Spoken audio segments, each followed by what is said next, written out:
the Ural Mountains, 9 skilled hikers just vanished.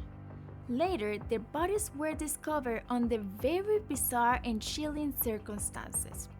Yet, the investigators quickly closed the case, concluding that they died from compelling natural forces. The Dyatlov Pass incident has been a mystery for over 60 years, and it has inspired some of the wildest theories.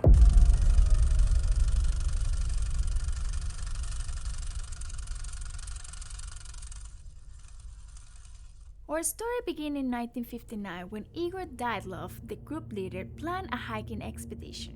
The destination was Mount Otorten, a peak whose name actually translates to "Don't go there" in the local Mansi language. The goal was to complete the hike, and once they were done, they would get a Grade 3 hiker certification, which was the highest certification available in the Soviet Union at that time. The group consisted of 8 men and 2 women, who all but one were either students or graduates from the Ural Polytechnic Institute in Russia. Each member was an experienced Grade 2 hiker with ski tour experience. So on February 23rd, after the plans were completed and the route was approved, they started their journey. To start, they needed to take a train to Ivdel, which is a town in Sverdlov Oblast. From then, they took other trains and buses until they arrived to Vizhai, which was the last inhabited outpost before they started going into the wilderness. Then, on January 27, they started their trek towards Mountain Otorten. It was extremely cold, the snow was deep, and the landscape was absolutely beautiful, completely wild and untouched. They documented the journey with pictures and diary entries, leaving behind a record of the journey. The first part of their hike was actually assisted by Uncle Slab and his horse. The horse was carrying their heavy backpacks. To this, Dyatlov wrote in his diary, "The horse is slow. What a pleasure to go without a backpack." Eventually, they reached the second northern settlement, which was an abandoned town. On January 28th, one of the hikers, Yuri Yudin, decided that he could not continue the expedition.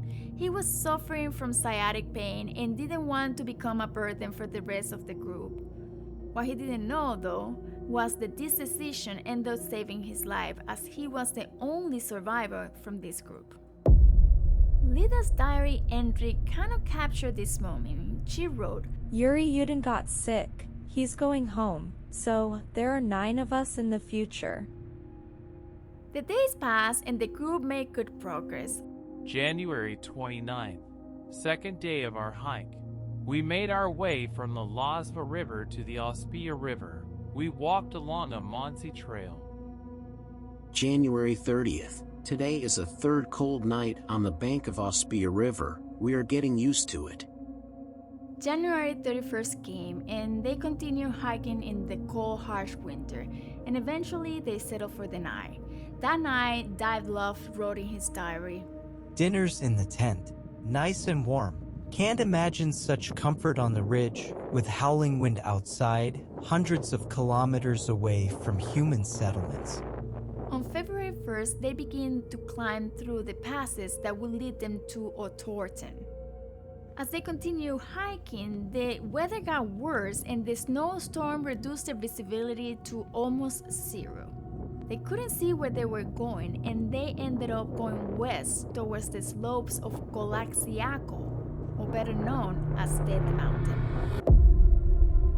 When they realized their mistake, the group decided to set up camp right there at the slope, instead of going back downhill to the forest, where they could be a little bit more protected from the weather.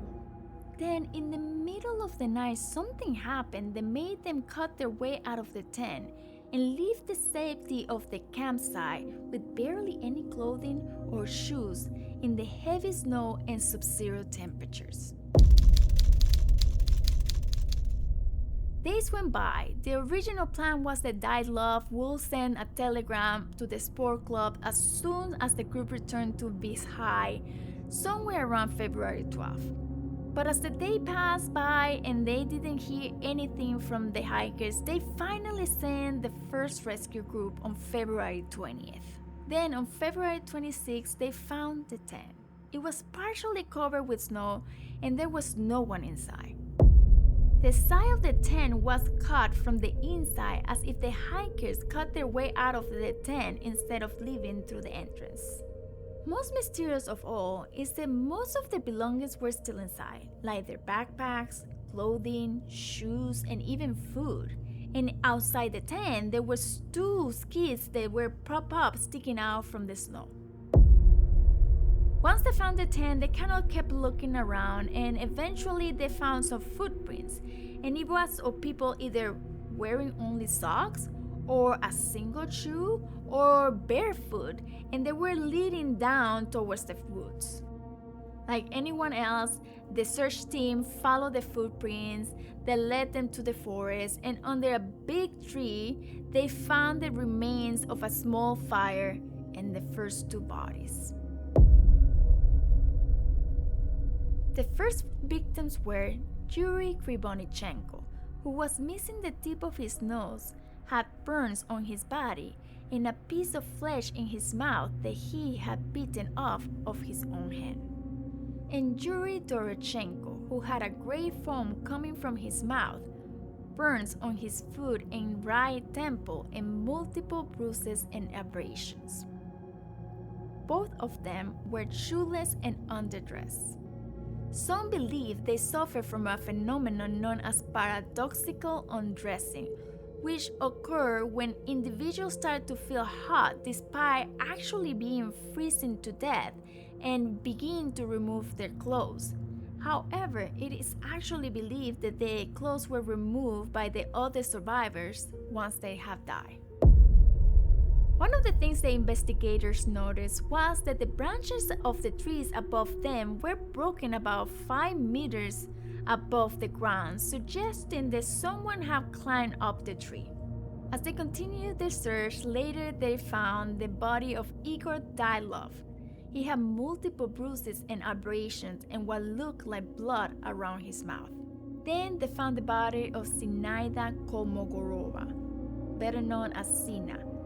She had a large bruise in her torso and abrasions and scratches in her face and hands. Then they found the body of Rustem Slobodin. He had some bruises and abrasion and a skull fracture as if he had fallen and hurt himself over and over, but there was no bloody rocks or any evidence that happened. The last 3 bodies were found in between the forest and the tent, and they were positioned in a way that suggests that they were trying to return to the tent before they died. But there were still 4 people missing, and the rescue efforts continued for months. Eventually in May, as the snow started to melt, about 250 feet from the tree, they found a tent. This den was a deep hole cut into the snow, and it had branches on the floor as if they were trying to create like a barrier between the snow and themselves. They also found pieces of clothing that were kind of weird, like a black pant with the right leg cut off and half of a woman's sweater. Once they found the den, they continued looking around and eventually they found the last 4 bodies.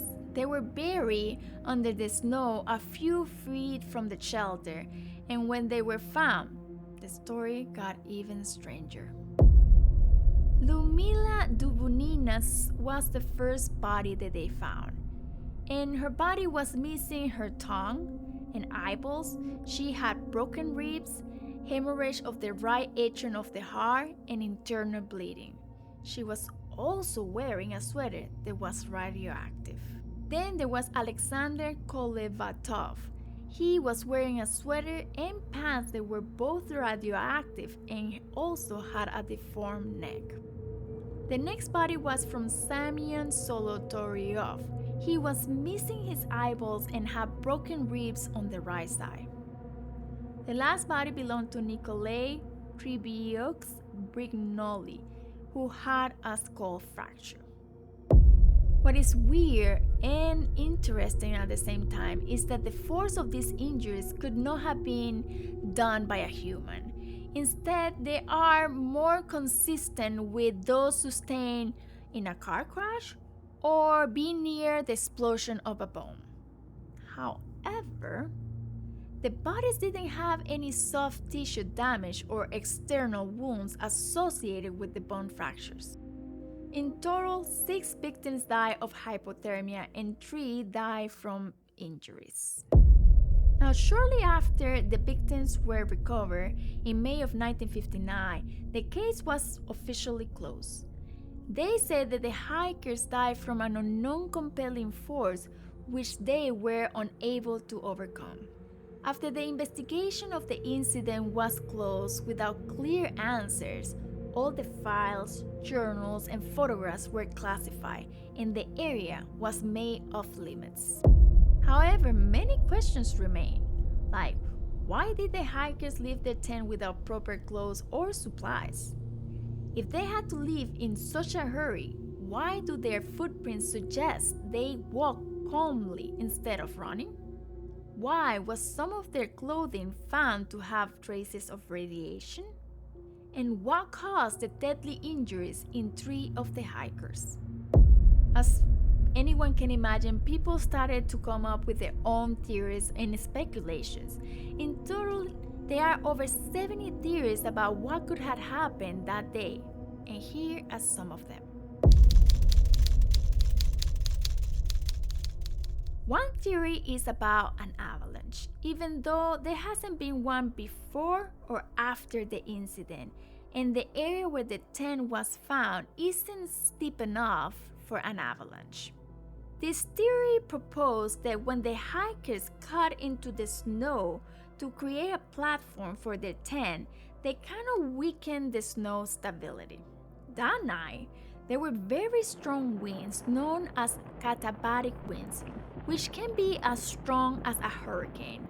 And the wind, as they blow down the mountain, it will accumulate fresh snow above the campsite. The theory is that the snow gradually started falling on top of the tent.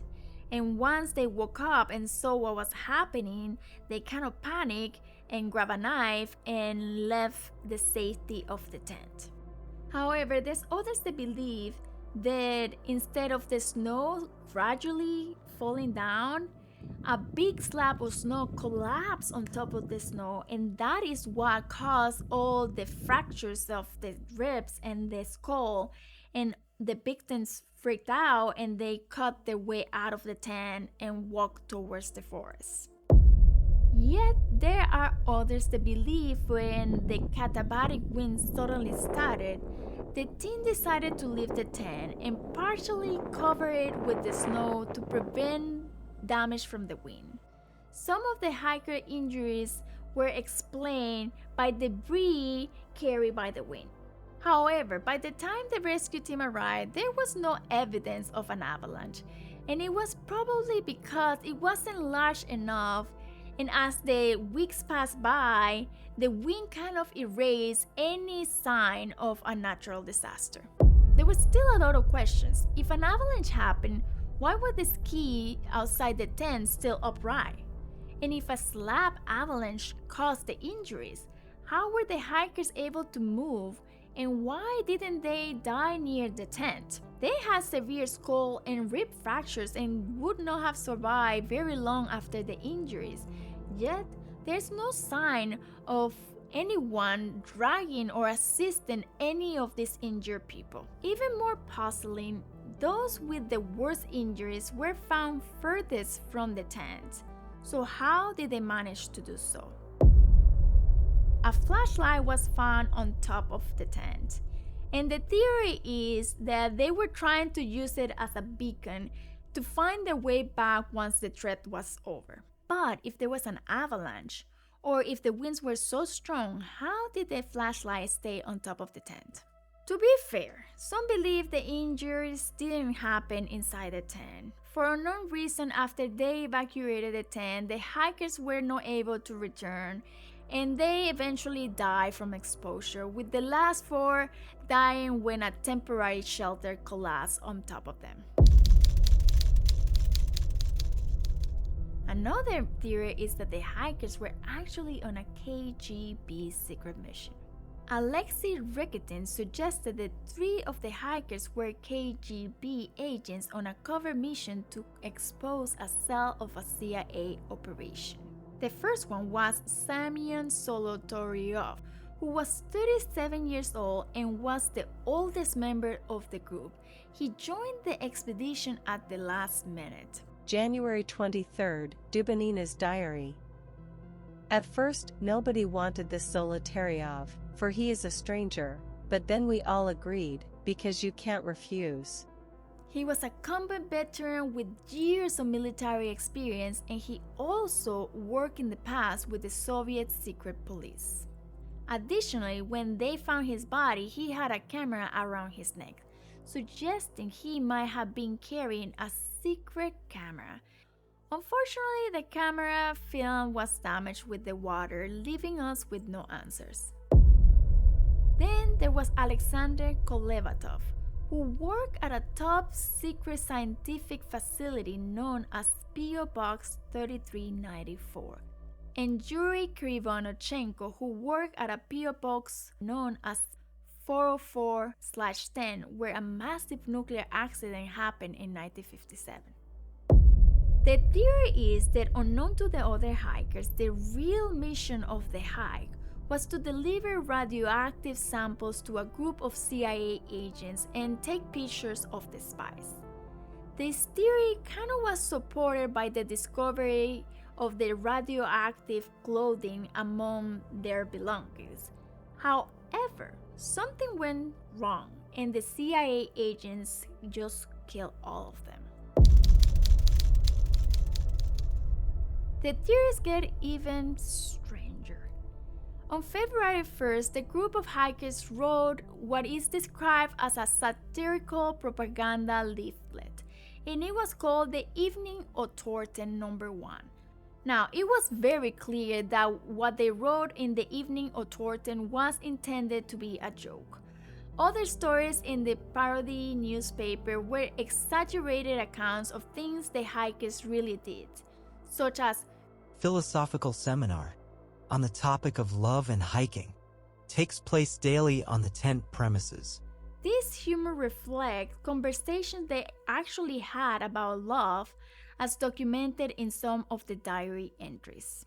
Zena's diary. The whole evening there was a discussion about love, about friendship, about dances and other things. Well, in this newspaper they also wrote, in recent years, there has been a heated debate about the existence of Yeti. According to recent reports, Yeti lives in the northern Ural, near Mount Otorten. Some believe that this entry might have been inspired by a real sighting of this creature.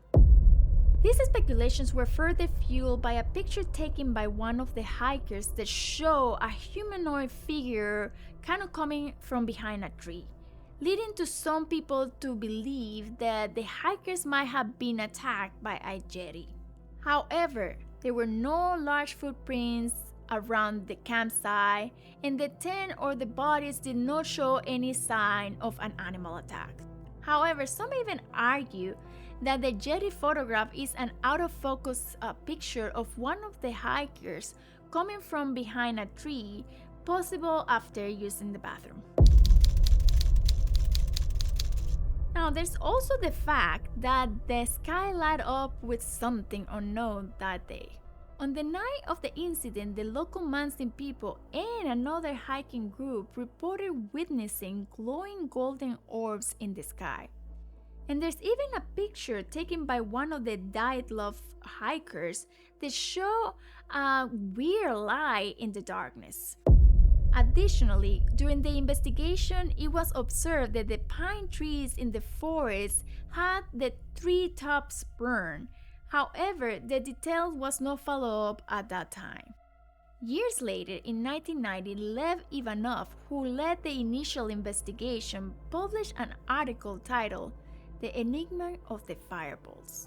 In it, he confesses that in the spring of 1959, under the pressure of the Soviet government, he removed several crucial materials from the case file. This evidence suggested that the true cause of the tragedy might have been a fireball or maybe a UFO.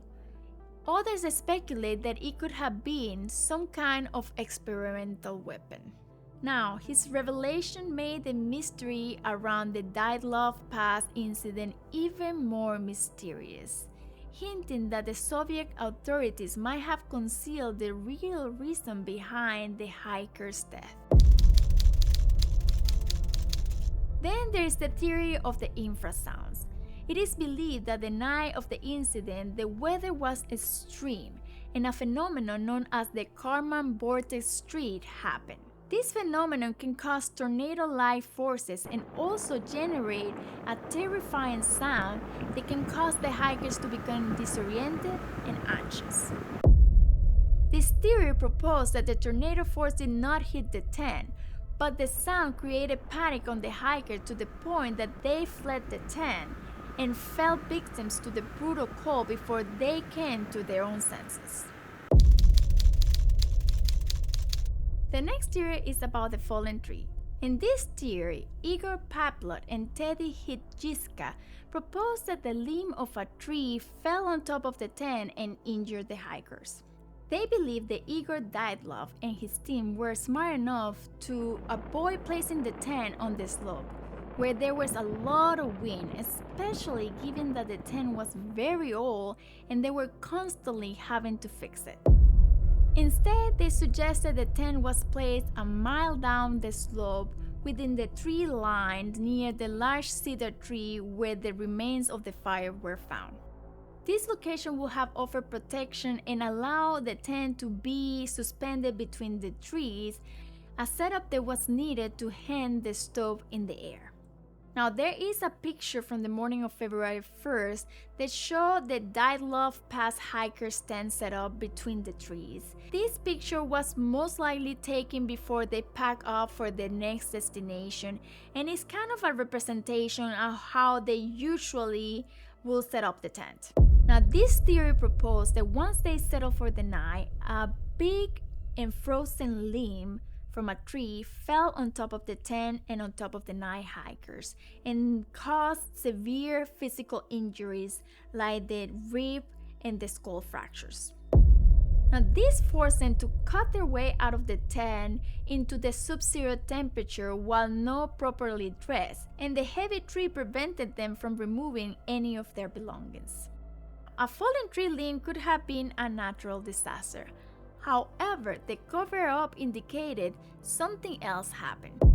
Back at the time of the incident in Russia, there was no space for human mistake, especially as a government worker, where mistakes will lead to severe punishments such as being tortured, imprisoned, or even killed. The theory is that geologists, which were referred as sappers, might have been conducting uranium mining operations in the area, and they were using some kind of blast that sometimes could even burn the tree tops and possibly cause the limb of a tree to fall. They believe that that night, Dorochenko and Krivonochenko most likely got burned by the stove and died first. Then the survivors, in an attempt to keep warm, removed some of their clothing. Then Sina, Rosik, and Igor, who were the least injured, attempted to get supplies from the Labas, but they got separated by the harsh conditions and died from exposure. The last four remained unconscious in the tent under the tree trunk and probably died half an hour after the incident. Once the geologists realized what happened, and in order to stay out of trouble or being tortured, killed, or imprisoned, they repositioned the four bodies that were inside the tent to the ravine where they were found and moved the tent to stage the scene. There are many theories about what could have happened that day, ranging from the consumption of hallucinogenic mushrooms to being killed by the Mansi people, or mistaken for escaped prisoners, or even attacked by escaped prisoners. Some believe the smoke or a fire from the stove killed them, even though there was no fire or smoke damage and the stove was not even assembled. Yet, others believe their deaths were part of a secret government cover-up for a missile launch, military testing, or radioactive experiment. The reality is that no one really knows what happened that day to the hikers. Do you have any theories?